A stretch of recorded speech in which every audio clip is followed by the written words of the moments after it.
इस वीडियो में हम बात करेंगे हेयर ट्रांसप्लांट की जर्नी में सबसे डिफिकल्ट पीरियड की, और वो है second and third month of hair transplant. क्यों है ये सबसे ज़्यादा डिफिकल्ट पीरियड और हम क्या कर सकते हैं इसको आसान बनाने के लिए। मैं डॉक्टर शिल्पी बदानी हूँ, मैं एक प्लास्टिक सर्जन हूँ और SB एस्थेटिक्स गुरुग्राम में प्रैक्टिस करती हूँ। इस वीडियो में हम ये जानेंगे कि जो जर्नी है हेयर ट्रांसप्लांट की, कोई छोटी जर्नी तो है नहीं, 7 to 8 मंथ्स की जर्नी होती है। और ऑफ कोर्स हमने डिफरेंट फेजेस डिस्कस किया है अपने अलग अलग वीडियोस में, बट ये जो सेकेंड और थर्ड मंथ का जो फेज है वो डिफिकल्ट इसलिए है क्योंकि हेयर शेडिंग का फेज हो चुका होता है फर्स्ट मंथ के एंड से सेकेंड मंथ के शुरुआत में, और आपको ये लगता है कि हमने जो भी बाल लगाए थे वो तो सारे के सारे गिर गए और बॉल्ड स्पॉट्स दोबारा से नजर आने लगे। तो ऐसा क्यों हो रहा है और आगे की जर्नी कैसे रहेगी।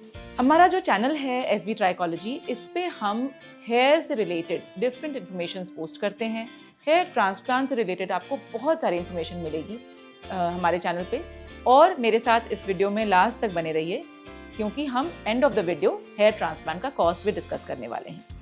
जब हम सेकेंड मंथ के शुरुआत का फेज देखते हैं तो उसमें जो शेडिंग का फेज है वो ऑलमोस्ट कुछ लोगों के लिए ख़त्म हो रहा होता है और कुछ लोगों के लिए ये बीच बीच का फेज होता है, जिसमें जो भी हमने हेयर रूट्स ट्रांसप्लांट किए होते हैं स्कैल्प के पीछे से वो शेड हो रहे होते हैं, मतलब गिर रहे होते हैं।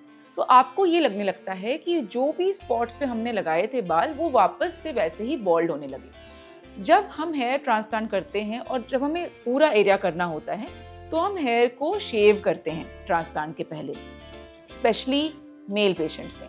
तो आपकी जो नेटिव हेयर है वहाँ के वो भी आए नहीं होते, तो आपको ये लगता है कि अरे ये तो वापस से बॉल्डनेस की स्थिति हो रही है, तो अब हम क्या करें। और बहुत सारे पेशेंट्स इस फेज में पैनिक मोड में आ जाते हैं और उनको लगता है कि बस हमें अब वापस से डॉक्टर की कंसल्ट चाहिए कि ऐसा क्यों हो रहा है हमारे साथ। तो मैं ये बता दूं कि जब हम हेयर ट्रांसप्लांट करते हैं रूट्स वहीं रहते हैं, जो हेयर फॉलिकल्स हेयर्स के साथ में ट्रांसप्लांट होते हैं वो शेड हो जाते हैं, मतलब वो गिर जाते हैं। लेकिन इसका मतलब ये नहीं कि रूट्स भी चले गए, रूट्स अंदर हैं और वो न्यूट्रिशन डिराइव कर रहे होते हैं अपने सराउंडिंग टिश्यू से ताकि वो और मजबूत हो, और उसके बाद हेयर ग्रोथ के फेज में वो आपको एक मजबूत हेयर ट्रांसप्लांट का रिजल्ट दे सके। जब हम सेकेंड मंथ के बीच या एंड की बात करते हैं तो उसमें ऑलमोस्ट शेडिंग का फेज कंप्लीट हो जाता है, और ये फेज है सबसे ज़्यादा डिफिकल्ट फेज आपके हेयर ट्रांसप्लांट जर्नी में। लेकिन मैं ये भी बता दूं कि अराउंड 20 to 25% ऑफ पेशेंट्स में ये शेडिंग का फेज बहुत ही कम होता है और उनको ग्रोथ शुरू से ही नज़र आने लगती है, और वो सेकेंड मंथ के टाइम में भी बहुत खुश होते हैं कि उनके हेयर ट्रांसप्लांट का रिजल्ट वाकई में बहुत अच्छा आ रहा है। But about 70 to 75% of patients में ये शेडिंग का फेज होता है, और इसमें परेशानी की कोई बात नहीं है क्योंकि नए हेयर आने ही वाले हैं। जब थर्ड मंथ का फेज शुरू होता है तो उसमें कुछ हेयर रूट्स ग्रोथ शुरू कर देते हैं और कुछ ऑफ कोर्स थोड़ा टाइम लेते हैं, क्योंकि आप ये समझिए कि एक शॉक की स्थिति होती है हेयर फॉलिकल्स के लिए। हमने ग्राफ्ट एक जगह से लिया और दूसरी जगह लगा दिया, और ये ग्राफ्ट बहुत ही नाजुक और सेंसिटिव टिश्यू होते हैं क्योंकि इनको एक नए एनवायरनमेंट में अपने आप को दोबारा से सेट करना है और उसके बाद हेयर की ग्रोथ करनी है। तो ऑब्वियसली उसको टाइम लगेगा थोड़ा। आप इसको ऐसे समझ सकते हैं कि जैसे आपने किसी नाजुक से पौधे को एक जगह से निकाला और दूसरी जगह लगा दिया, तो उस जगह पे उसको सेट होने में टाइम लगेगा और अपना जो बेस्ट है वो बेस्ट फेज में आने में थोड़ा टाइम लगता है। यूजुअली थर्ड मंथ के मिड से थर्ड मंथ के एंड तक आपको नई हेयर ग्रोथ दिखने लगती है, और जनरली हम इस फेज में GFC से या PRP से हेयर ग्रोथ को सपोर्ट करते हैं। ये ऐसा भी टाइम होता है जिसमें आपको न्यूट्रिशन का बहुत ध्यान देना है, एक्सेसिव आपको स्वेटिंग नहीं होनी चाहिए, आपको हमेशा कैप नहीं पहनना है, हेलमेट बहुत टाइम तक नहीं पहनना है। तो ये कुछ जो चीज़ें हैं वो ध्यान में रखने वाली होती हैं ताकि ये जो डेलिकेट फेज़ है हेयर ट्रांसप्लांट के बाद की जर्नी का सेकेंड और थर्ड मंथ, ये आपका आराम से गुजर जाए और आपकी जो हेयर ग्रोथ है वो अच्छी से अच्छी आए। यूजुअली फोर्थ मंथ के शुरू में आपको अच्छी हेयर ग्रोथ दिखने लगती है, और यही वो फेज़ है जब आपको लगने लगता है, आप पॉजिटिव फील करने लगते हैं कि हाँ, जो हमने हेयर ट्रांसप्लांट कराया उसका वाकई में रिजल्ट आ रहा है।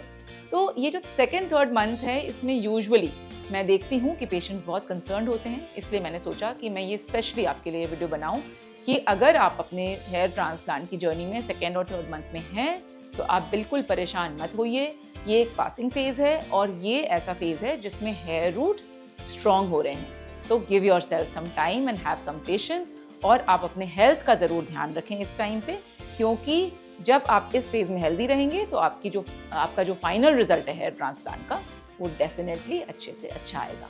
और अब बारी है हेयर ट्रांसप्लांट के कॉस्ट बताने की। तो हेयर ट्रांसप्लांट का कॉस्ट हेविली इस बात पे डिपेंड करता है कि हेयर के ग्राफ्ट्स कितने हैं।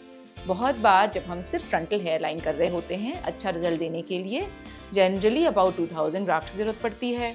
जब हम ज़्यादा एरिया कवर करते हैं तो 3500 से लेके 5500 की भी ज़रूरत पड़ती है। तो जो ग्राफ्ट्स का कॉस्ट है वो लगभग 40 रुपीज़ पर ग्राफ्ट के हिसाब से आता है। लेकिन आपको ये भी समझना होगा कि कुछ केसेस में, जैसे स्पेशली अगर हम कर्ली हेयर ट्रांसप्लांट की बात करें, तो उन केसेस में हम पहले मेथड सेलेक्ट करते हैं, FUT हो या FUE हो। तो कुछ वेरिएबल्स हैं कॉस्टिंग में। फॉर एग्जाम्पल कुछ पेशेंट्स ऐसे होते हैं जो सिडेशन में करवाना चाहते हैं हेयर ट्रांसप्लांट, उनको लगता है कि लोकल एनेस्थीसिया में वो नहीं करवा पाएंगे इतना लंबा प्रोसीजर।